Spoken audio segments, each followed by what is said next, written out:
তারকা এক জিনিস আর শিল্পী এক জিনিস। হ্যাঁ, তারকারও শিল্পী, কিন্তু আসলে আমরা চাই আমাদের যে কাজ করি, আমরা যে ক্রিয়েটিভ কাজ করি বলি আমরা বিশ্বাস করি, সেগুলো মানুষের হৃদয়ে থাকার জন্যে। তো মানুষের হৃদয়ে কিন্তু আহ, অনেক আমাদের লিজেন্ডারি অভিনেতা পরিচালক যারা আছেন তারা মানুষের হৃদয়ে বসবাস করেন। হয়তো তারা তারকা না, তারকার বিষয়টা ইদানিং এটা কমার্শিয়াল টার্ম বলে মনে হয়।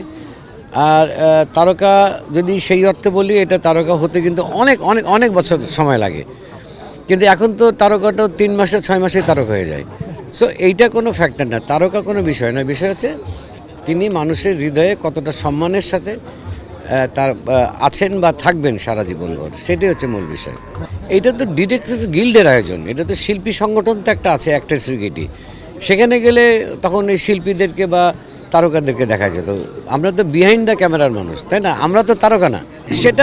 সেটা হয়, সেটা হয়তো আজকে হয়তো জায়গাটা খুব ঢাকার আশেপাশে হলে, কারণ এর আগে আমাদের যতগুলো প্রোগ্রাম ছিল অনেক শিল্পী এসছেন, অনেক শিল্পীরাই আসতেন, কিন্তু আজকে হয়তো হয়তো দূরত্ব বেশি, সে কারণে হয়তো অনেকে আসতে পারেনি। বা এমনও হতে পারে যে বিকালের পরে অনেকে আসবেন, বিকালের পরে আজকে শুক্রবার, সুতরাং অনেকেই সাংসারিক কাজটা সেরে হয়তো তারা, আমাদের একটা কালচারাল অনুষ্ঠান আছে, সে যদি ততক্ষণ থাকেন দেখবে যে অনেক শিল্পী আসছে। দেখেন, এটা সাধারণ দর্শক যারা তারাই বুঝতে পারবেন যে বর্তমান সময়ে যে নাটক বা শিল্প সাহিত্যের যে অবস্থা আমরা দেখছি, তার দ্বারা তারা কতটুকু উপকৃত হচ্ছেন কি হচ্ছেন না। তবে আমি বিশ্বাস করি, যদি এক লাইনে বলি, যে একজন শিল্পী, সে গানের শিল্পী হোক, সে অভিনেতা হোক, পরিচালক হোক বা লেখক হোক, যাই বলেন, এইটা মানুষের হৃদয়ে, মানুষের মনে কিভাবে উনি বেঁচে থাকতে বা মরণের পরেও মানুষের হৃদয়ে কিভাবে থাকবেন, সেটা তার দায়িত্ব।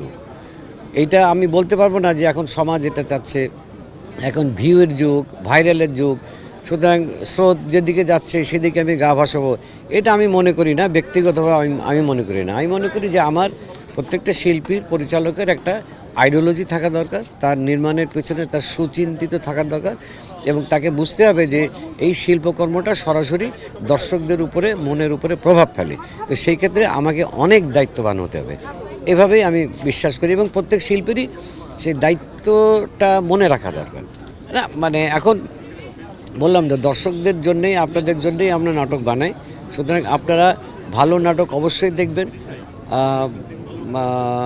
আমরা চেষ্টা করি আপনাদের জন্যে ভালো নাটক নির্মাণ করার, কিন্তু হয়তো আগে যেভাবে হতো সেভাবে হয়তো আমরা এখন করতে পারছি না। তারপরেও কিছু মানুষ তো আছেই যারা তাদের জীবন দিয়ে ভালো কাজ করার চেষ্টা করছেন।